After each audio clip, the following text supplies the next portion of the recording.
Astaghfirullahalazim. Astaghfirullahalazim. Astaghfirullahalazim alladzi la ilaha illa huwal hayyul qayyum wa atubu ilaih. Asyhadu an la ilaha illallah wa asyhadu anna Muhammadar Rasulullah. La haula wa la quwwata illa billahil aliyyil azim.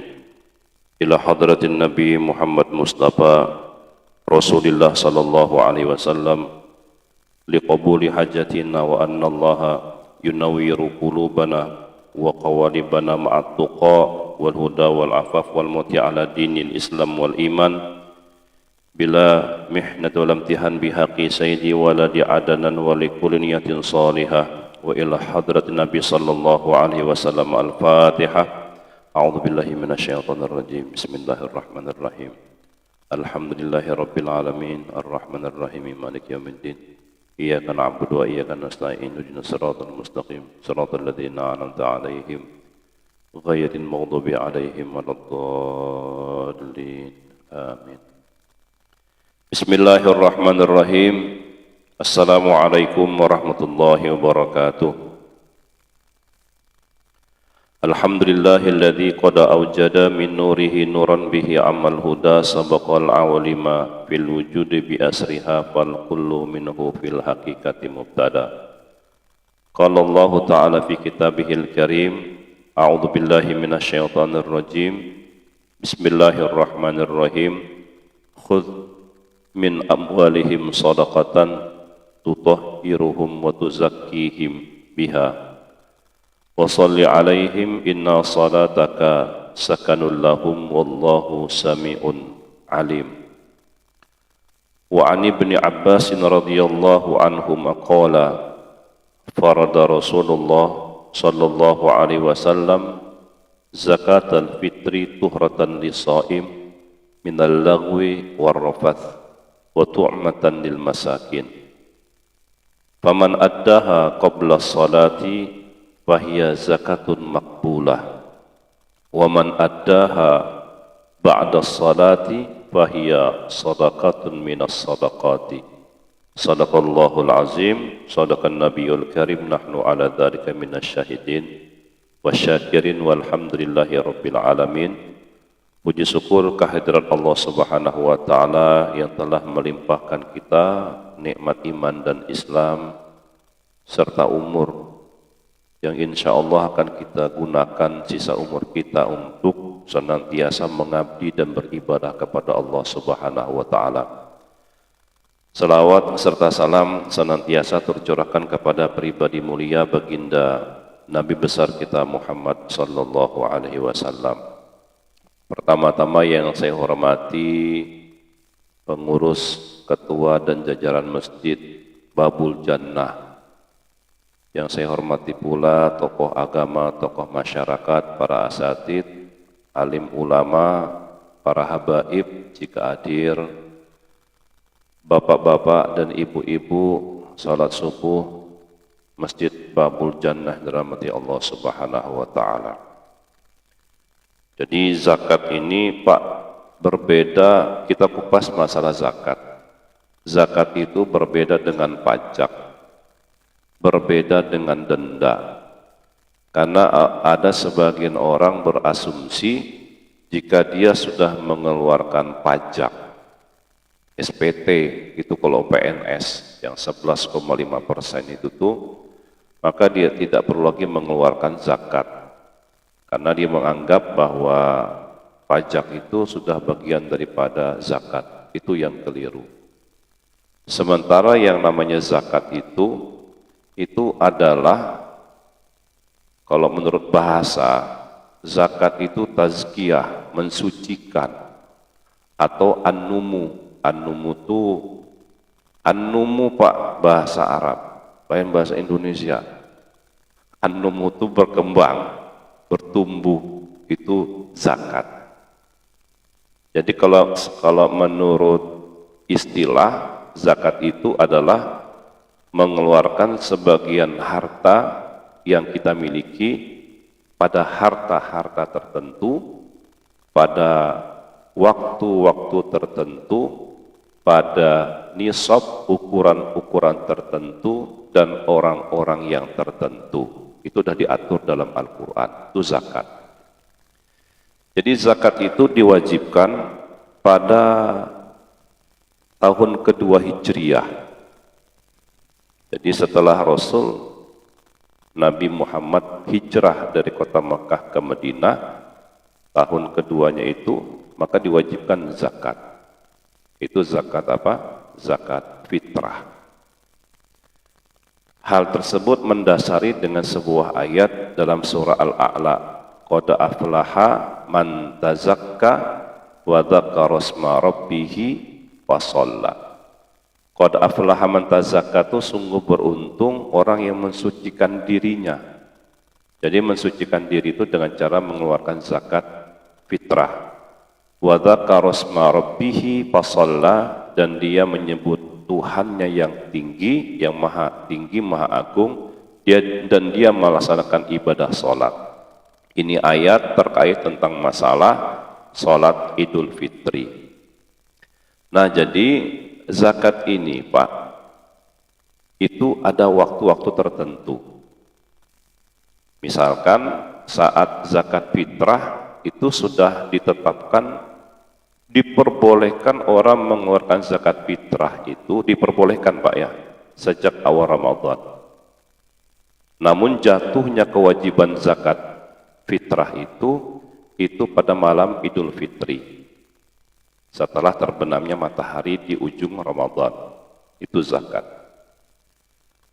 Jadi dalam sebuah hadis Rasul mengatakan bahwa beliau mewajibkan kepada umatnya untuk mengeluarkan zakat fitrah itu sebagai bentuk tuhratan lisoim, membersihkan orang yang berpuasa lantaran minal lagwi warrafath, lantaran pernah berbuat kesalahan, pernah berbuat keliruan, pernah berkata yang keji. Jadi agar puasanya itu tuh sempurna, maka dia mengeluarkan zakat untuk membersihkan sifat-sifat tercelannya itu, wa tu'matan lil masakin, dan itu menjadikan sebuah makanan bagi orang-orang yang miskin. Makanya Rasul Pak itu mengingatkan kepada cucunya, bahkan zuriyat Rasul, untuk tidak memakan uang zakat. Harta zakat Pak, bukan uang, harta zakat. Salah satu di antara cucunya itu kan dia pernah masuk ke dalam gudang zakat, itu ngambil buah kurma cucunya itu, lalu dimakan sama cucunya, dan Nabi melihat. Rasul bilang kah itu kaf kha, dikeluarkan, jangan dimakan. Jadi zakat ini ya kayak gitu Pak ya. Makanya dalam sebuah ayat dalam surah At-Taubah ayat 60, Allah itu meletakkan skala prioritas orang yang paling berhak menerima zakat itu adalah fakir dan miskin. Nanti kita urai, siapa sih orang-orang yang berhak menerima zakat. Jangan sampai kita bukan masuk kategori mustahik termakan uang zakat ini. Tuhan sudah meletakkan bahwa innamas shadaqatu lil fuqara wal masakin. Sesungguhnya zakat itu diuntukkan untuk orang fakir dan orang miskin. Itu skala prioritas. Nah, ternyata kita bukan masuk golongan ini yang dua orang, karena itu yang paling utama. Kita makan juga. Seakan-akan kita menjadi apa ya? Tuhan itu mengatakan, ini zakat untuk orang fakir loh, ini untuk orang miskin, kau makan juga. Seakan-akan kita dikatakan kun fayakun, kujadikan kau orang fakir dan miskin selama-lamanya, lantaran kita memakan uang zakat yang itu kita bukan haknya di sana. Nah, itu kita kupas Pak, apa itu fakir, apa itu miskin. Baik, Bapak Ibu rahmati Allah Subhanahu wa taala. Jadi kita nih Pak, memang alhamdulillah kalau di bulan Ramadan ini kan termasuk salah satu penggiat Pak ya, penggiat ibadah Ramadan Pak lah. Jadi salah satu penggiat Ramadan ini itu tergambarkan dalam doa saat kita usai melaksanakan sholat tarawih. Doa tersebut dikatakan sebagai doa kamilin. Tahu Pak doa kamilin Pak? Doa kamilin itu yang biasa dibaca sama yang musalsil tuh, yang Allahumma ja'alna bil imani kamilin wa li faraidika mu'addin wa ala salawati habizin Nah, di situ ada kalimat waliz zakati fa'ilin, itu kan harapan kita. Pian doa malam tarawih itu sekurang-kurangnya saya ngupas 5 aja, baru kita kupas ini. Itu ada, kita meminta kesempurnaan iman. Kemudian mampu menunaikan berbagai macam kewajiban. Salat terjaga, menunaikan zakat dan mengharapkan ikhlas dan ridho dari Allah Subhanahu wa taala. Termasuk salah satunya itu adalah waliz zakati fa'ilin, ya Allah jadikanlah kami orang yang mampu untuk menunaikan zakat tersebut. Termasuk dengan zakat fitrah. Baik Bapak Ibu rahmati Allah, jadi zakat fitrah itu sudah kita ketahui bersama, itu kalau menurut hadis itu kan makanan pokok. Apa yang kita makan, itu yang kita keluarkan. Anggur, kurma, ya, segala gandum, itu satu sok. Satu sok itu tuh, ini kalau menurut Imam Abu Hanifah tuh 3,8 kilogram. 3,8 kilogram. Jika gandum, kurma atau gandum atau anggur tadi. Tapi kalau menurut Imam Syafi'i, Imam Maliki dengan Imam Ahmad bin Hambal itu 2,7,5 kilogram. Itu jika gandum kurma dengan anggur, kurma dengan gandum tadi. Nah, lalu kita di Indonesia, ini kan kita makan pokok bukan kurma, Pak. Gandum juga ada, tapi beras. Maka disepakati zakat yang dikeluarkan itu sebanyak 2,5 kg beras. 2,5 kg beras. Lalu disemisalkan itu dengan membayar pakai mata uang. Ustaz, saya ragu-ragu Ustaz, mau bayar zakat fitrah ini bagusnya pakai mata uang atau pakai pakai beras. Ya, itu lebih afdolnya dengan makanan pokok. Tapi tidak menutup kemungkinan boleh kita membayar zakat fitrah itu dengan mata uang, dengan alasan 3. Menurut Syekh Yusuf Qaradawi, orang itu Pak boleh membayar zakat fitrah dengan menggunakan mata uang. Ada 3 alasan. Alasan pertama itu hikayat, sejarah Rasul. Jadi sahabat Nabi pada saat itu kurang lebih 250 orang saja sahabat, dan hanya di antara mereka itu tuh yang memegang mata uang. Jadi kalau alat barter mereka tuh barang dengan barang saat itu, barang dengan barang. Ada juga dengan uang, tapi tidak semua memegang mata uang. Itu kata Syekh Yusuf Qaradawi menjadikan sebuah alasan tidak ada kewajiban dengan menggunakan mata uang. Itu pertama. Yang kedua, orang boleh mengeluarkan zakat fitrah itu tuh dengan mata uang selama mata uang tersebut ada nilai manfaatnya, Pak. Kita hidup di Indonesia, maka zakat yang kita keluarkan dalam bentuk mata uang rupiah. Ada yang bekerja di Malaysia, mata uang rupiah itu tidak bisa digunakan untuk belanja di toko-toko dan warung, menggunakan dengan mata uang ringgit. Kita misalnya di Mesir. Di Mesir kita mata uangnya pon Mesir. Jadi juni itu. Jadi pon Mesir, pon Sudan dengan pon Inggris itu beda-beda nilainya. Kalau zaman saya dahulu itu kalau pon Mesir kurang lebih hanya 1.500 satu pon. Tapi kalau di Sudan satu pon itu sampai dengan 5.000 rupiah.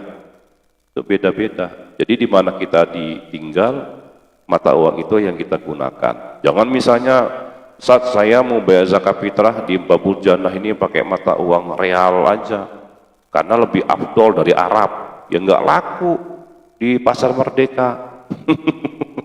Nah, yang ketiga apa? Orang itu boleh melakukan zakat fitrah menggunakan dengan mata uang. Alasannya apa, Pak? Karena kebutuhan mustahik. Mustahik itu orang yang berhak menerima zakat, Pak. Jadi kebutuhan mustahik itu bukan hanya sebatas makanan pokok saja. Jadi dengan uang yang dia terima dalam bentuk zakat itu bisa dibelikan hal-hal yang lain. Bisa dibelikan dengan minyak goreng, ya kalau bisa dibelikan dengan lauk pauk, bumbu dapur dan seterusnya. Tidak hanya dengan beras saja. Bisa jadi dia berikan untuk gas buat dia masak. Nah, jadi ini alasan diperbolehkan mengeluarkan zakat fitrah itu dengan menggunakan mata uang. Nah, namun prakteknya kita di Samarinda bukan hanya di sini, Pak. Ulun kisah kita di sini aja. Ini terkadang terjadi perbedaan pendapat tentang masalah surung sintak. Surung sintak itu bahkan dikatakan keharumannya. Surung sintak. Maksudnya gini, Pak, surung sintak. Ada si A, dia bayar zakat nih ke Masjid Babul Jannah. Sidin bayar zakat fitrah untuk dirinya, untuk bininya, 1 bininya, Pak. Anaknya 2. Berapa jumlahnya? 4. Masing-masing 2,5 kilogram beras. Kali 4 berapa? 10 kilo. Bayar zakat ke masjid sini. Pak, saya mengeluarkan zakat fitrah, Pak, untuk saya, istri, dan orang-orang yang menjadi tanggungan saya 2 anak. Baca ini ya. Bismillahirrahmanirrahim. Nawaitu an rija zakatal fitri anni wa an ma yalzimuni fardun lillahi ta'ala. Tapi saya enggak lancar bahasa Arab, Ustaz. Udah pakai bahasa Indonesia. Niat itu kan bukan di lafaz, Pak. Niat itu bukan di ucapan. Niat itu dalam hati. Jadi saat pian membaca niat, Bismillahirrahmanirrahim, niatku untuk bayar zakat fitrah untuk diriku dan orang-orang yang menjadi tanggunganku fardu karena Allah Ta'ala. Dah diterima sama pengurus zakat. Doa, ajarakallahu fima a'taita wa baraka fima abaqaita wa ja'alahu laka tahura. Diterima, sah. Jadi zakat fitrah ini hanya membutuhkan kepada niat, bukan ijab qabul. Tahu Pak, ijab qabul itu beda dengan niat. Kalau niat cukup membaca niat, tidak perlu ada ijab qabul antara si muzaki itu dengan si amil. Namun diperbolehkan, serah terima itu ada. Alasannya apa, Pak? Kalau dikatakan zakat itu masuk ijab dan qabul, pian bayar zakat nih di ATM. Memang ATM baca doa, ajarakallahu fima abuqai, enggak ada. Kalau atau pian bayar zakat fitrah pakai zakat harta pakai apa? Handphone. Habis kita transfer, memangnya HP baca doa, ajarakallahu fima a'taita wa baraka fima abuqaita. Tidak, apa? Itu tidak ijab qabul. Makanya waktu ulun pas ke Jakarta itu ke Basnas Pusat, setiap pagi mereka sebelum melakukan berbagai macam aktivitas kegiatan, mereka kumpul, ada ceramah sebentar, lalu baca doa, mendoakan setiap pagi bagi orang-orang yang telah mengeluarkan zakat kepada melalui Basnas itu. Jadi kita kupas. Nah, itu zakat, ya. Jadi zakat fitrah ini boleh dengan menggunakan mata uang, tapi hindari surung sintak. Surung sintak ini 4 orang tadi, bapaknya tadi bayar zakat fitrah ke sini diterima. Lalu datang orang yang kedua. Orang kedua ini datang ke masjid, bertanya, Ustaz, saya mau bayar zakat fitrah nih.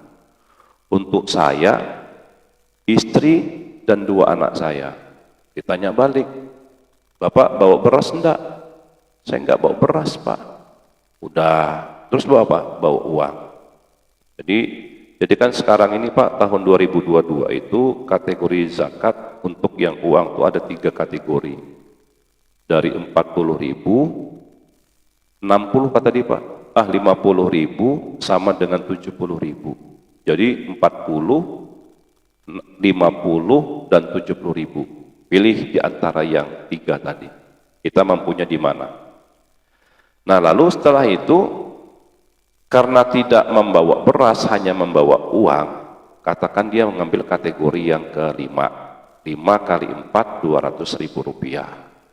Lalu di atas meja panitia ini ada beras. Kata panitia misal, bukan di sini, lain di sini. Megang beras, disuruh niat membeli beras untuk membayar zakat. Pertanyaannya, Pak, ini beras punya siapa? Sedangkan syarat rukun jual beli itu tuh ada 3 ada beberapa. Salah satunya kesepakatan antara pembeli dengan penjual. Nah sekarang antara amil dengan muzaki itu kesepakatannya apa? Apakah dijual belikan, apakah untuk didistribusikan? Satu Pak. Paham Pak lah? Jadi salah satu rukun dan syarat ada unsur-unsur yang sah dalam jual beli. Itu pertama, ada kesepakatan antara si muzaki yang bayar zakat tadi dengan amil. Ini kesepakatannya apa? Untuk didistribusikan atau dijual belikan. Yang kedua, sahnya ini ada objeknya. Objek itu barang yang dijual belikan. Tidak fiktif, tidak virtual. Yang ketiga apa? Tujuannya ini apa? Tujuannya orang si muzaki itu tuh apakah dia untuk diperjualbelikan atau untuk didistribusikan pula. Nah ketika tidak ada kesepakatan itu, tidak ada tujuan, hanya semata-mata untuk didistribusikan semata kepada para mustahik yang lain, maka surung sintak sebagian pendapat ulama mengatakan hukumnya adalah haram. Karena menjual bukan pemiliknya, itu milik si muzaki yang pertama.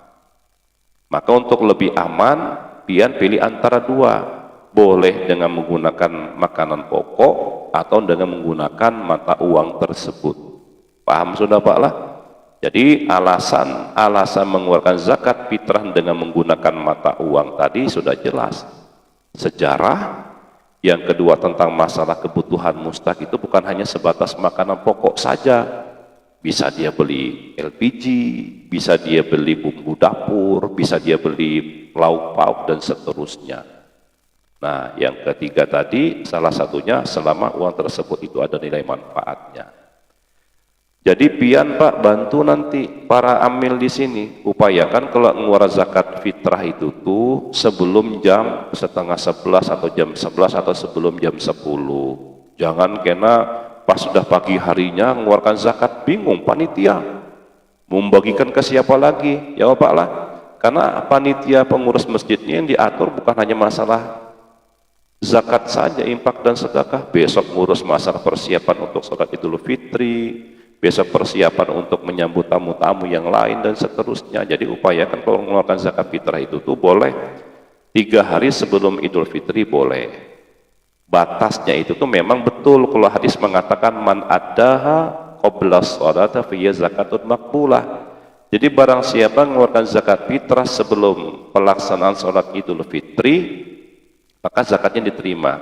Tapi setelah sholat Idul Fitri dilaksanakan baru mengeluarkan zakat, fahiya shadaqatun minas shadaqati, maka status zakatnya itu bukan zakat lagi, tapi sama dengan sedekah-sedekah yang lain, tidak masuk zakat di situ.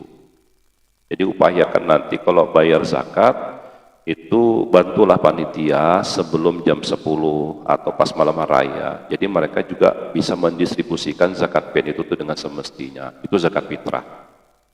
Nah kemudian ada hal lain lagi Pak yang harus kita perhatikan. Ada zakat terkadang yang kita belum pahami. Zakat profesi Pak, zakat pendapatan. Pian ada diisi kos-kosan, ada diisi usaha. Jadi itu kiasnya kepada zakat pertanian. Pada saat yaumah hasadih, ini bisa kos-kosan nih, bisa rumah sewaan. Jadi kiasnya itu kepada zakat pertanian. Yaumah hasadih pada saat orang yang menyewa itu membayar, maka sudah statusnya wajib pian keluarkan zakatnya. Tuh Pak. Atau misalnya kita diisi pekerjaan, ada nisabnya 85 gram dikalikan dengan harga emas sekarang. Ini jangan sampai Pak zakat ini kita keluarkan, karena zakat ini kadang kita keluarkan dengan semestinya akan menjadi penyakit untuk tubuh kita sendiri. Sama kayak pian makan, hari ini makan rawon, besok makan bakso, besok makan opor ayam, besok makan sayur asam, besok makan bistik, macam-macam makan, tapi enggak kita keluarkan. BAB tidak, BAK tidak, akan menjadi penyakit untuk tubuh kita sendiri. Maka makanan itu akan keluar dengan caranya sendiri. Sama dengan harta yang pian dapatkan. Harta ini pian kumpulkan aja. pian kumpulkan, tapi kada pian keluarkan. Khawatir Pak, harta itu akan keluar dengan caranya sendiri. Terjadi pertengkaran suami istri, anak membangkang dengan orang tua, anak kuliah sekolah tidak selesai-selesai, anak ketika disuapi nggak jadi darah dagingnya malah dimuntahkan, itu akibat zakat akan keluar dengan caranya sendiri. Tuh Pak, jadi macam teguran Tuhan itu tuh ketika orang tidak mengeluarkan dengan semestinya. Jangan sampai temakan kepada anak dengan cucu kita, jangan sampai temakan kepada kita dan istri bini kita. Tuh Pak. Nah, jadi salah satunya itu zakat profesi. Misal, belum berkisah profesi Pak lah, ada yang bekerja sebagai PNS, ada yang bekerja sebagai karyawan, apapun saja, ada punya gaji tetap setiap bulan, ada gaji tetap nih Pak. Jadi kalau menurut nisab, kadarnya ketika orang itu berpenghasilan senilai 85 gram masa haul, wajib dikeluarkan zakatnya sebanyak 2,5%. Jadi cara hitungnya gini Pak, ini misal ulun memberikan sebuah ilustrasi saja. Orang ini kalau misalnya harga emas sekarang misalnya 500.000 rupiah, misal harga emas misalnya 500.000 rupiah, kadar zakat ini wajib kepada kita kalau kita berisi harta senilai 85 gram, tinggal kalikan 500.000 tadi. Jadi kalau 85 gram kali 500.000 sama dengan 42.500.000 rupiah, wajib sudah pian keluarkan zakatnya. Ulun ulang. Jadi kadarnya ini, kadar zakat itu kalau orang berpenghasilan senilai 85 gram emas dikalikan dengan harga emas sekarang, misalkan 500.000 rupiah, wajib dah dikeluarkan zakatnya. Artinya senilai 42.500.000. Kami Ustaz tahunnya gaji bulanan, tinggal pian bagi aja. Jadi kalau pian bagi 42.500.000 rupiah bagi 12 bulan. Jadi kalau 42.500.000 bagi 12 bulan senilai 3.541.666 rupiah, itu sudah masuk nisabnya pian, wajib keluarkan zakat sebanyak 2,5%. Tinggal kalikan 3.541.666 kali 2,5%, maka zakat yang wajib kita keluarkan sebanyak 88.541 rupiah. Jadi zakat itu tidak bisa dikurangi, tidak bisa ditambahi. Kalau pian hendak menggenapkan, bisa masuk statusnya sebagai sedekah atau infak. Tuh Pak, jangan temakan uang itu tuh, wajib dah pian keluarkan di sana. Atau misalnya gini, bini bisi emas lah, emasnya itu di atas 85 gram, ada 90 gram, ada yang 100 gram. Yang dikenakan, yang digunakan cincin, kalung, gelang, itu enggak dikeluarkan zakatnya. Tapi kalau ada yang sisanya itu yang tidak kita gunakan, tidak kita kenakan, ternyata lebih 85 gram, keluarkan zakatnya. Tahun depan ternyata masih ada di atas 85 gram, keluarkan lagi. Tahun depan ternyata masih ada di atas 85 gram, keluarkan lagi. Itu kalau emas. Tapi kalau rumah, kendaraan, pakaian, itu enggak wajib dikeluarkan zakatnya. Itu kebutuhan kita hari-hari. Tapi kalau yang kayak emas, itu sudah ketentuan dari Rasulullah SAW. Itu zakat fitrah, zakat profesi Pak. Nah, lalu terkadang Ustaz, kalau kami mengeluarkan zakat fitrah tanpa amil, boleh apa tidak? Itu Pak Allah, mengeluarkan zakat fitrah tanpa lewat amil. Amil ini Pak yang mengumpulkan dana zakat. Asal sidin paham siapa-siapa yang disalurkan, monggo silahkan. Tapi di dalam surah At-Taubah ayat 60 itu kan Allah sudah menjelaskan ini siapa-siapa nih yang berhak menerima zakat. Nanti jangan-jangan di situ mengatakan janda-janda boleh terima zakat, anak yatim boleh terima zakat. Jadi bukan karena janda dan anak yatimnya, ada banyak kasus janda, mohon maaf sekali, ada orang yang janda tapi setelah dia ditinggalkan oleh suaminya mewarisi harta yang banyak. Itu banyak artis-artis lah. Itu banyak artis-artis yang suaminya meninggal tapi dia mendapatkan harta warisan yang banyak. Atau begitu juga anak yatim. Tapi jika dia subjeknya karena fakir, karena dia miskin, monggo silahkan. Tapi bukan karena status janda dan anak yatimnya, tapi karena subjeknya dia fakir dan miskin. Baik Bapak Ibu, kita kupas. Siapa sih yang berhak menerima zakat nih? Jangan-jangan kita termasuk salah satunya atau tidak, atau kita bukan termasuk salah satunya, kita ingin mendapatkan harta tersebut. Hati-hati. Ya. Bahkan ada yang bertanya, Ustaz, boleh enggak bapak saya atau mama saya yang tinggal bersama kami? Sebenarnya kalimatnya bukan seperti itu. Jangan sekali-sekali mengatakan bapak sama ibu yang sudah tua renta itu numpang sama anak. Tidak ada istilah kayak gitu tuh. Tidak ada istilah orang tua numpang sama anak. Istighfar kita Pak. Jangan sampai kayak gitu. Orang tua aja jangan dikatakan numpang dengan anak. Kita nih Pak, sampai jiwa raga kita tuh itu milik orang tua. Harta kita tuh seluruhnya milik orang tua. Tidak ada istilah itu anak ditumpangi sama orang tua. Istighfar kita Pak. Astagfirullahaladzim. Ada yang bertanya, boleh enggak bapak saya dengan mama saya yang sudah tidak bekerja, dia tidak produktif, terima uang zakat? Jadi saya berikan pandangan dua Pak. Saya bilang kalau dia masuk pada bagian fakir dan miskin dia boleh.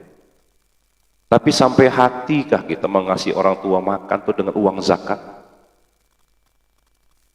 Itu kan membersihkan harta kita kan, yang kita keluarkan ilustrasinya kan kotor. Kita kasihkan sama orang tua, sampai hati kah kita nih ngasih makan uang harta zakat kepada orang tua?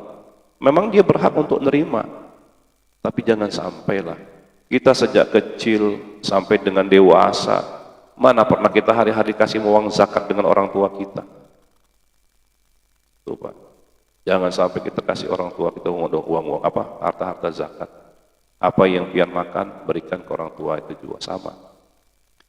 Makanya innamas shadaqatu lil fuqara wal masakin. Zakat itu ada skala prioritas. Sesungguhnya zakat itu pertama bagi orang yang fakir. Fakirnya apa? Yang patah tulang punggungnya, fakrun, tidak produktif, tidak bisa bekerja, tidak ada punya penghasilan. Itu fakir. Innamas shadaqatu lil fuqara wal masakin. Miskinnya apa? Kalau miskin ini Pak, dalam catatan BPS, Badan Pusat Statistik itu ada punya kriteria. Dari sisi rumah, berapa kali berapa, ada itu Pak. Kemudian dinding terbuat dari apa, kayu berkualitas atau tidak, lantainya ini bagaimana, apakah langsung dengan tanah, atapnya apakah dari rumbia atau hanya genteng semata. Kemudian dalam rumahnya itu ada enggak WC. Itu kalau jadi itu standarnya BPS. Ternyata ada orang yang di rumahnya tidak ada WC, dikatakan orang miskin. WC-nya di jamban Pak, di hulu tuh kayak gitu, WC-nya di jamban. Tapi pas ditengok rumahnya, kulkas 2, TV 3, motor 2. Ini bukan orang miskin namanya. Tuh ya. Lalu orang miskin itu bahkan dikatakan dalam Badan Pusat Statistik itu kan dia ada punya catatan Pak. Kalau orang itu berpenghasilan minimal Rp600.000 dalam setiap bulan, dikatakan orang itu miskin. Berpenghasilan Rp600.000 setiap bulan untuk dirinya dan orang-orang yang menjadi tanggungannya itu hanya 600, dikatakan orang miskin. Kemudian dalam setahun berapa kali dia bisa membeli baju 1 setel. Kemudian berapa kali dia makan daging. Apakah dia punya uang simpanan, bisa enggak dia punya BPJS, bagaimana sumber penerangan dengan minumnya, itu menjadi catatan mereka.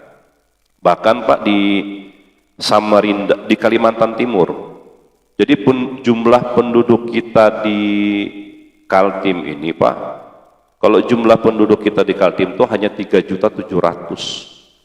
Itu jumlah penduduk di Kaltim, 3.752.605 orang. Itu jumlah penduduk di Kaltim.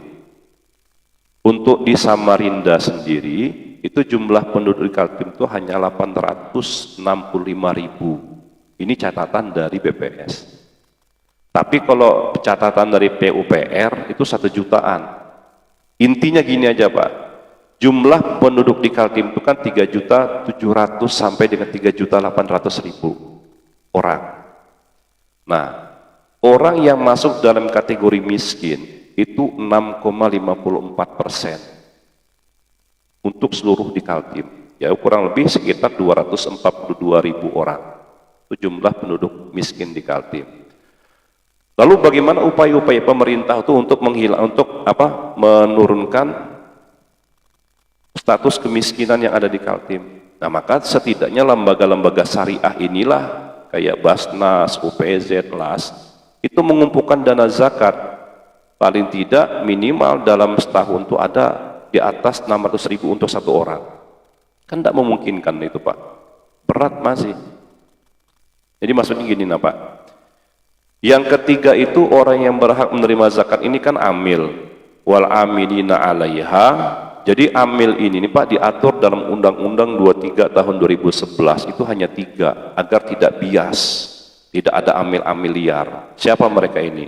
Basnas, Badan Amil Zakat Nasional tingkat pusat, provinsi, kabupaten dan kota. Tingkat kecamatan sudah tidak ada lagi. Itu Basnas, bentukan pemerintah. Di bawah Basnas namanya UPZ, unit pengumpul zakat, masjid, musola, perbankan, perguruan tinggi, BUMN, BUMD, perbankan itu termasuk bagi UPZ. Hanya saja UPZ ini itu tidak boleh mendistribusikan, boleh membantu mendistribusikan tidak lebih daripada 70%. Jadi yang boleh mendistribusikan hanya Basnas. Basnas mengumpulkan dan mendistribusikan. UPZ itu bentukan dari Basnas. Ada bentukan dari masyarakat, namanya LAS, Lembaga Amil Zakat. Dia boleh mengumpulkan, boleh pula mendistribusikan. Tapi dengan catatan dia harus dapat izin dari Basnas itu sendiri.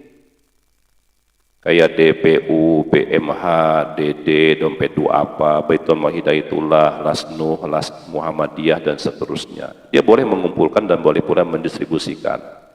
Kalau nggak diatur kayak gini Pak, khawatir nanti banyak amil-amil liar, bawa catatan, datang ke rumah pian, Pak kami amil zakat. Kita kada tahu nih dikemanakan uang-uang ini nih. Jadi amil ini boleh menerima zakat tidak lebih daripada 12,5% atau 1/8. Itu untuk operasional mereka dan upah mereka. Nah, itu Pak UPZ. Misalnya kayak di sini, masjid sini.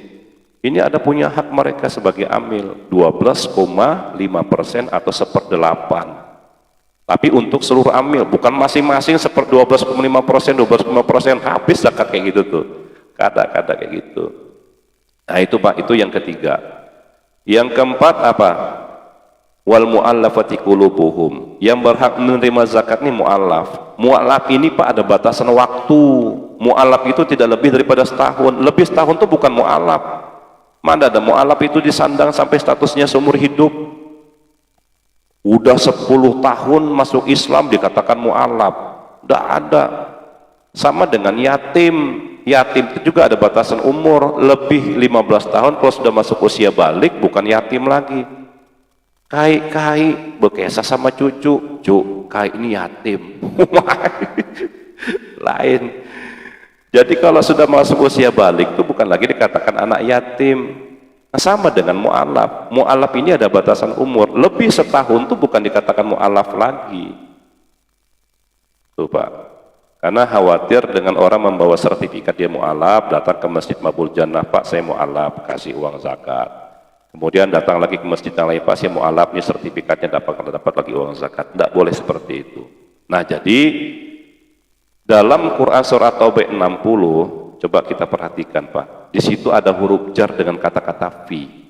Innamas shadaqatu li dulu.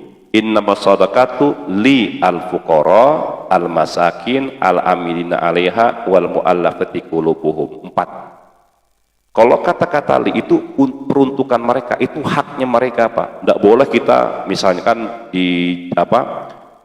ditangguh-tangguhkan, itu tidak boleh. Berbeda dengan kata-kata wafir riqab, nah itu ada fi, kalau fi itu peruntukannya. Jadi gini Pak ilustrasinya, wafir riqab wal ghorimin wa fi sabilillah wa bani sabil 4. Jadi li itu ada 4, fi ada 4. Fi ini apa? Riqab. Riqab ini Pak budak. Budak sekarang sudah tidak ada. Budak ini tidak bisa kita kiaskan kepada pembantu atau TKW, nggak boleh. Karena yang namanya budak itu boleh layaknya seperti istri, boleh disetubuhi. Tapi Islam datang tuh sedikit demi sedikit itu menghilangkan perbudakan di mata dunia. Ada orang yang puasa di bulan Ramadan, dia bersetubuh dengan istrinya, maka wajib dia memerdekakan budaknya. Jadi Islam tuh sedikit demi sedikit itu menghilangkan perbudakan. Intinya, rekop sudah tidak ada. Tidak bisa dikiaskan ke TKW atau pembantu, tidak boleh. Yang keenam, yang berhak menerima zakat ini siapa? Wal ghorimin, orang yang terlilit hutang. Ini kebutuhan pokok, bukan kreditan. Nah, dia ada punya kredit motor, kredit tanah, kredit rumah. Pak, saya Pak mau ngajukan zakat nih Pak. Untuk apa? Ada kreditan motor Pak 2, rumah 3, tanah lagi belum. Kalau lain kalau sudah surplus, kayak di Malaysia monggo silahkan. Tapi kalau orang misalnya untuk kebutuhan hidup dia misalnya tinggal di kos-kosan, tidak sanggup bayar 3 bulan, maka kata-kata wafir riqab wal ghorimin, ini uangnya gimana cara peruntukannya? Jangan serahkan kepada orang yang terhutang tadi, langsung pian serahkan kepada si pemiliknya. Ini ada dia punya hutang, nggak bisa bayar kos-kosan, siapa pemiliknya? Titipkan ke sana. Itu kata-kata fi Pak, wafir riqab. Wa fi sabilillah, sabilillahnya apa? Anwa'ul khairat, dalam semua bentuk kebaikan, tapi dikasih batasan, jangan bias. Guru mengaji, penggali kubur, pemandi mayit, penyapu jalan, DKP itu dinas kebersihan dan pertamanan, itu termasuk juga salah satunya. Guru yang tidak terdaftar dalam BKP RMI, kemudian dibikin program satu rumah satu sarjana. Jadi zakat itu diproduktifkan, bukan dikonsumtifkan semata. Kita tidak berharap yang namanya mustaq itu tuh habis 1 bulan ini minta lagi zakat. Nanti kalau habis kalau udah minta sama amil dikasih uang zakat, nanti habis lagi, ketergantungan. Itu namanya konsumtif. Tapi bagaimana sebisa mungkin uang zakat tersebut itu diproduktifkan, bikin modal usaha, pendidikan, kesehatan, dakwah sosial. Jadi ZCD namanya, Zakat Community Development, itu punya Basnas. Anwa'ul khairat. Nah yang terakhir itu adalah wabani sabil. Nah ini kadang-kadang yang kita masih belum paham. Wabani sabil itu orang yang kehabisan ongkos di tengah jalan Pak. Jadi gini, ada orang bekerja ke Kalimantan Timur. Tidak apa-apa Pak ya, sedikit lagi. Ada orang bekerja di Kalimantan Timur, dia berangkat ninggalkan keluarganya 3 bulan yang lalu. Bulan pertama dia digaji, bulan kedua digaji, bulan ketiga digaji. Bulan keempat yang bawa tuh kabur, gaji nggak diterima lagi. Pulang dia dari Sangatta mau ke kampung halaman. Dalam perjalanan menuju ke Samarinda dia istirahat, mungkin di daerah Bontang kah atau di daerah yang Kenari. Tidur di situ, pas saat bangun sudah nggak digaji, HP hilang, tasnya hilang, kehabisan ongkos pergi ke Samarinda, datang misalnya ke Basnas, UPZ atau LAS.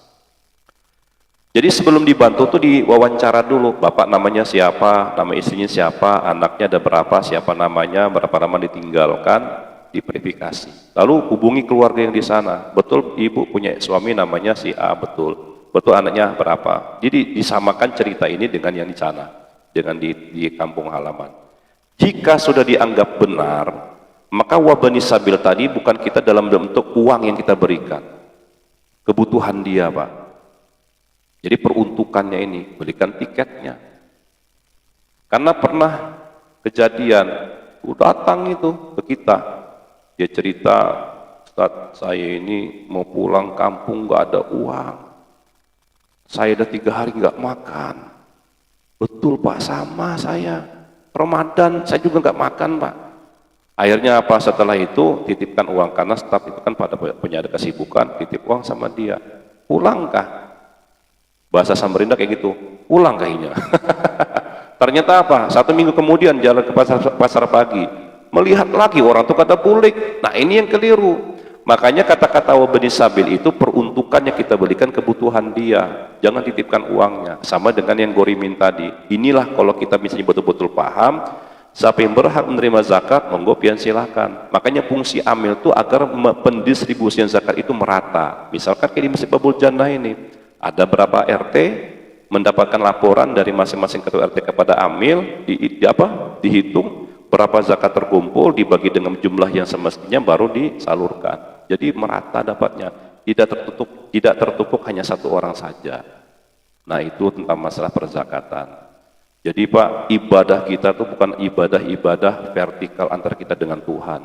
Sebagaimana sebisa mungkin kita menghidupkan izzahnya Islam itu tuh dengan cara memperkuat ekonomi Islam kita antara satu sama lain, membantu dengan yang lain. Jangan sampai harta ini yang tidak sepantasnya kita makan untuk kita dan anak bini kita. Baik Bapak Ibu, mungkin itu yang bisa Ulun sampaikan dalam ceramah yang sangat singkat ini. Kita buka sesi tanya dan jawab. Mohon maaf jika ada kehilapan, kekurangan. Wallahul muwaffiq ila aqwamit thoriq. Assalamualaikum warahmatullahi wabarakatuh. Bismillahirrahmanirrahim. Assalamualaikum warahmatullahi wabarakatuh. Kepada para jamaah, silahkan bertanya. Mumpung hari ini kita membahas masalah zakat, fikih zakat, apa yang kita lakukan selama ini, apakah sudah benar atau perlu kita pemahaman baru, dan juga pada para pengurus kalau artian ambil zakat, silahkan silahkan Pak. Jadi hari ini waktunya bisa insya Allah kita lebih longgar. Yang kalau masih ada yang bertanya masih kita beri kesempatan. Silahkan.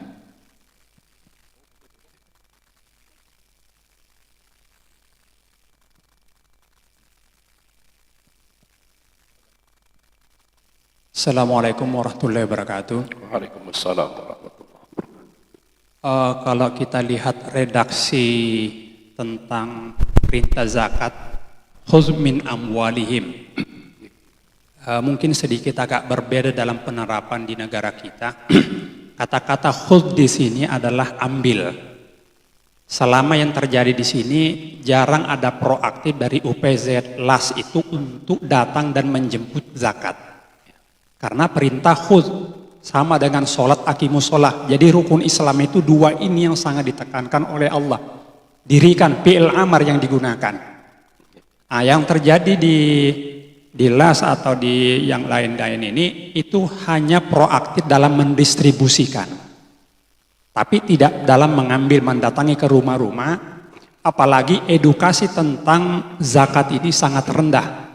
Mereka lebih gemar mengeluarkan sedekah daripada zakat. Padahal sedekah itu sebagaimana yang terjadi kepada Khalifah Ali ketika dia lupa mengeluarkan zakat, setelah sholat baru ingat. Akhirnya dia ingin mengganti dengan sedekah seekor unta yang sangat besar, yang sangat mahal sekali. Kata Rasulullah, sesungguhnya engkau tidak bisa mengalahi dari sedekah itu dengan zakat. Ustaz, kira-kira siapa sekiranya berdosa? Apakah amil zakat yang tidak menjemput zakat ke rumah-rumah sehingga ada dari penduduk atau di sekitar dari UPZ itu, siapa yang berdosa Ustaz? Ketika dia lalai untuk mengeluarkan zakat, karena kewajiban daripada amil di sini, saya kira perintah di sini khudz diperuntukkan untuk amil, ya bukan hanya aktif dalam membagikan. Yang kedua, kesadaran kita ini dalam mengeluarkan sedekah sangat tinggi dibandingkan zakat. Bahkan Imam Nawawi mengatakan penyebutan sholat dengan zakat itu hampir 23 kali di dalam Al-Quran. Artinya kuat hubungannya antara sholat dengan zakat. Aqimuz sholata wa atuz zakata, 23 kali berulang-ulang, sehingga Imam Nawawi mengatakan ketika sesuatu itu disebut bersama, itu hubungan antara sholat dan zakat sangatlah kuat. Sehingga bila mana salah satu ditinggalkan, kita sholat terus, sholat 5 waktu, tapi ketika kita tidak bayar zakat, maka sholat tidak akan bisa diterima oleh Allah. Ini pendapat yang ketiga, kita ini kan zakat, pahamnya cuma zakat fitrah, zakat mal mungkin kurang paham Ustaz, karena memang sangat kurang sekali. Bahkan dari amil itu sendiri kadang tidak mengerti tentang berapa yang harus mereka keluarkan dari zakat mal. Nah, ya itu yang terjadi di negara kita khususnya, apalagi Ustaz sampaikan beberapa minggu yang lalu, potensi untuk untuk mendapatkan zakat mal di kalangan unmul itu sekitar sekian miliar, tetapi realisasinya cuma 7 juta. Jauh sekali. Siapa yang berdosa di sini, Ustaz? Apakah saya kira para alim, para pelaku di sini punya tanggung jawab dengan itu. Terus ini Ustaz, apakah boleh, karena selama ini saya terapkan, saya zakat, kalau zakat fitrah itu hanya di bulan Ramadan, tapi zakat mal mungkin di luar Ramadan bisa. Yang saya lakukan di sini, saya mengeluarkan zakat mal itu setiap bulan. Yang penting tidak terlepas dari 8 asnaf. Karena khawatir dan takut bagi saya, ketika di bulan Ramadan saya tidak mampu menyelesaikan zakat mal saya. Karena kebutuhan di bulan Ramadan banyak, mana harus bayar THR, harus bayar gaji, harus beli kebutuhan hari raya dan sebagainya. Sehingga untuk menutupi kekhawatiran saya, maka saya lakukan zakat mal itu setiap bulan dengan mencicil, tetapi tidak terlepas dari 8 asnaf itu. Ya mungkin itu aja Ustaz. Assalamualaikum warahmatullahi wabarakatuh. Waalaikumsalam warahmatullahi wabarakatuh. Ada 4 pertanyaan. Ya. Biasanya kalau kita ceramah di luar Ramadan mungkin agak sedikit nyaman perut. Tapi kalau sudah kita habis sahur, itu berapa kali anak bu kami. Ulun jawab sebisanya Pak lah. Jadi gini, khudz min amwalihim itu memang perintah fi'il amar, ambillah. Upaya-upaya pemerintah itu bermacam ragam untuk memahami kata-kata khudz ini. Ada dalam bentuk instruksi, ada dalam bentuk himbauan. Belum masuk perda itu Pak, belum masuk perda. Kalau sudah perda, peraturan daerah atau pergub diwajibkan untuk seluruh masyarakatnya disesuaikan dengan Undang-Undang 23, maka boleh PNS itu sistem payroll. Sistem payroll itu pada saat gaji itu diterima langsung dipotong. Tapi prakteknya kita ternyata ada beberapa muzaki itu yang tidak menyalurkan melalui amil karena dia punya alasan sendiri. Amil ini Pak, Basnas, UPZ dengan LAS, itu ada 3 penyebab kenapa zakat itu tidak bisa dimaksimalkan. Pertama, trust masyarakat terhadap lembaga tadi, kepercayaan masyarakat itu tuh bagaimana terhadap lembaga, bagaimana dia mendistribusikan, mengembangkan, mendayagunakan zakat tersebut, itu transparan apa tidak, itu salah satu penyebabnya. Yang kedua, pemahaman amil tentang masalah zakat itu. Yang ketiga, bagaimana mereka mensosialisasikan tentang kewajiban zakat itu kepada mereka itu sampai apa tidak. Yang keempat, bahkan para muzaki itu punya mustahik masing-masing. Nah ini kalau kita bergesah itu lantaran tidak meratanya tentang masalah pengumpulan zakat itu lantaran 4 masalah tadi Pak. Trust kepercayaan masyarakat, kurangnya sosialisasi, pemahaman amil, dan juga terakhir tadi tentang masalah apa sih muzaki itu punya mustahik masing-masing. Itu Pak. Khudz ini perintah untuk mengambil. Tapi kita di sini prakteknya di Indonesia itu sistem payroll tidak bisa kita terapkan untuk seluruh masyarakat kita di sini. Alasannya kayak tadi, ada boleh jadi mereka memahami zakat itu dengan zakat neto dan bruto. Ada orang misalnya gini, tadi kan dihitungkan kalau orang bergaji 3.541.000 wajib keluarkan zakatnya, wajib keluarkan. Tapi pada kenyataannya prakteknya kita di Indonesia itu kan kadang-kadang ada sebagian orang si muzaki ini dia ada punya keperluan yang pian kisahkan tadi. Gaji 5 juta, banyak 5 juta nih setiap bulan. Tapi dia ada punya kebutuhan, lalu menghitung dengan cara neto. Ustaz, gaji saya ini 5 juta, betul, masuk aku zakat, wajib. Tapi setelah itu dihitung-hitung, saya masih ngekos, masih nyewa rumah, 5 juta dikurang 1 juta, sisa 4 juta. Listrik, air, kendaraan, bensin, pulsa 500.000, sisa 3,5 juta. Kemudian nanti makan 1 hari 3 kali 100.000, 3 juta, habis jadi orang miskin aja lagi. Maka itu zakat neto cara perhitungannya. Perintahnya betul jarbian, khud, ambil. Tapi ternyata cara perhitungan zakat ini ada yang menggunakan cara zakat neto. Namun lebih amannya gunakanlah zakat bruto, cara perhitungan zakat bruto. Sebelum kita gunakan untuk kita sendiri, keluarkan hak orang. Di Tarakan itu Pak, ada nelayan. Dia habis dapat ikan, sebelum dia bawa untuk hasil itu keluarga untuk diperjualbelikan, dia datang dulu ke amil zakat, tolong dihitung berapa yang harus saya keluarkan. Udah bersih baru dibawa pulang. Itu Pak. Yang ketiga tadi ada 4, lupa saya. Apa tadi Pak yang ketiga salah satunya? Jadi saya rasa mungkin itu sudah masuk semuanya Pak ya. Yang ditanyakan tadi bahwa khus memang perintah, tapi kita terbentur dengan alasan 4 tadi yang saya sampaikan. Jadi intinya begitu Pak. Upayakan zakat ini jangan sampai kita hanya perintah yang pian kesahkan itu tuh 23 kali Allah menyebut berulang-ulang, wa aqimis sholata, ada kan wa aqimus sholata wa atuz zakata warka'u ma'arroka'in. Itu ibadah vertikal dengan ibadah horizontal. Vertikal kita hamba dengan Allah, horizontal kita sesama manusia. Jadi bukan hanya semata-mata kaitan vertikal dengan Tuhan, sholat, tapi kita mengabaikan dengan orang yang kelaparan di sebelah rumah kita. Kita Pak, buka puasa, kenyang, nepuk perut, bersandar ke dinding. Sementara saudara kita, ada orang yang seringkali menepuk perut itu karena kelaparan. Sama-sama menepuk perut. Yang satu menepuk perut karena kekenyangan, yang satu menepuk perut karena kelaparan. Dengan seperti ini kita merasakan di bulan puasa. Tenggang rasa itu bukannya ibadah vertikal kita sama Tuhan, agar kita betul-betul merasakan jangan sampai kita makan nyaman di rumah, sementara tetangga kita hanya membuka puasa dan minum air putih semata. Pernah ulun dapatkan tuh Pak, ulun pas lagi mau makan buka puasa dapat SMS, Ustaz, terima kasih bantuan zakat sudah kami terima untuk anak dan istri saya beberapa hari yang lalu. Namun alhamdulillah kita bisa gunakan dengan semestinya. Sekarang kami kembali seperti biasa Pak, berbuka puasa hanya menggunakan dengan air putih.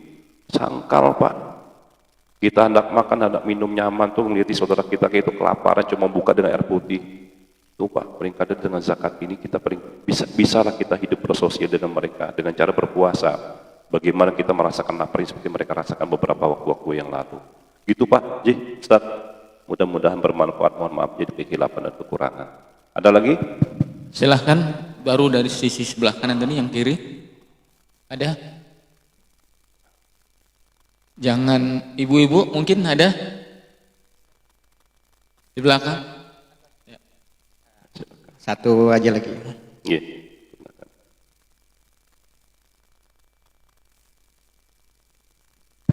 Alhamdulillah, terima kasih kesempatan diberikan pada Ustaz.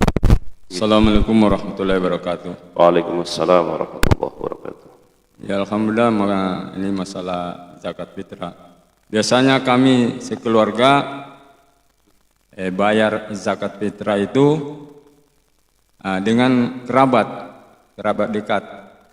Bagaimana hukumnya? Karena kami melihat kerabat itu dalam keadaan nyewa rumah, juga pas-pasan kehidupannya. Jadi kami tidak melalui dengan basnas tadi atau amil tadi. Salah, cuma itu pertanyaan. Assalamualaikum warahmatullahi wabarakatuh. Waalaikumsalam warahmatullahi wabarakatuh. Pas bujur pertanyaan Sidin baik bujur. Ulun teringat dengan sebuah hadis mengatakan khud min aghniyaihim faturatu ila fuqaraihim. Ini seringkali Pak, orang bekerja di satu daerah, ternyata dia bekerja di sana, tinggal di situ, makan di sana. Dia dapatkan gaji bulanan itu di situ. Tapi pada praktek saat dia mengeluarkan zakat, dia menyalurkan keluar daripada tempat dia tinggal. Kerja di Samarinda, tinggal di Samarinda, makan di Samarinda. Dia berpenghasilan di sini. Lalu dikeluarkan zakat itu bukan di Samarinda, tapi jauh ke sana. Sedangkan hadis mengatakan khudh min aghniyaihim faturad ila fuqaraihim. Ambil harta orang-orang yang kaya tadi dan didistribusikan dengan orang yang ada di sekitar sini.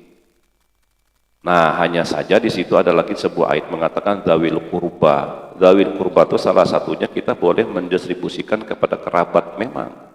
Bahkan yang lebih utama tuh kerabat, Pak. Kerabat itu kan ambilan kurba tuh gini, Pak, dzawil qurba. Jadi kerabat itu bahasa Arab, qaruba yaqrubu qurbatan. Itu orang yang terdekat dengan kita. Masa kita distribusikan zakat orang lain, tapi sementara keluarga kita hidup dalam keadaan kemiskinan. Jadi bolehlah pian ambil dua alternatif. Satu sisi di sekitar kita mana kita bekerja, di situ kita distribusikan. Satu sisi terhadap keluarga kita yang masuk dalam kategori miskin atau fakir atau orang-orang yang berhak menerima zakat tersebut. Makanya kita paling tidak orang yang amil ini harus betul-betul paham tentang masalah zakat. Jangan sampai distribusi itu menggunakan istilah wa ala alihi wa sahbihi ajmain untuk keluarga dan para kawan-kawannya. Tapi kalau memang itu masuk pada bagian mustahik, monggo silahkan, tidak jadi masalah. Boleh gitu Bapak. Udah Pak, cukup mungkin? Itu yang bisa saya sampaikan. Mohon maaf jika kehilapan dan kekurangan. Kita akhiri dengan kalimat hamdalah dan doa kafaratul majlis. Alhamdulillahirabbil alamin. Subhanakallahumma wa bihamdika asyhadu an la ilaha illa anta astaghfiruka wa atubu ilaik. Al-Fatihah. A'udzubillahi minasyaitonir rajim. Bismillahirrahmanirrahim. Alhamdulillahirabbil alamin arrahmanir rahim maliki yaumiddin. Iyyaka na'budu wa iyyaka nasta'in. Ihdinas siratal mustaqim siratal ladzina an'amta 'alaihim ghairil maghdubi 'alaihim waladdallin. Amin. Amin ya Allah. Bismillahirrahmanirrahim. Alhamdulillahirabbil alamin. Allahumma shalli ala Muhammad nabil ummi wa ala alihi wa sahbihi ajma'in. Allahumma zidna ilma warzuqna fahma wa wasi' fi rizqina wa barik lana fima razaqtana wa ja'alna mahbuban fi qulubi ibadik wa azizan fi uyunihim wa ja'alna wajihan fid dunya wal akhirah wa minal muqarrabin ya kathiran nawal wa ya hasanal fi'al ya qa'iman bila zawal ya mubdi'an bila mithal falakal hamdu wal minnatu wasyarafu ala kulli hal najina minal kufri wa dhalal rabbana atina fid dunya hasanah wa fil akhirati hasanah wa qina adzabannar bi fadli subhana rabbika rabbil izzati amma yasifun wa salamun al mursalin walhamdulillahi rabbil alamin. Taqabbalallahu minkum minna wa minkum taqabbal ya karim. Allahumma salli ala Sayyidina Muhammad. Allahumma salli wa sallim alaihi.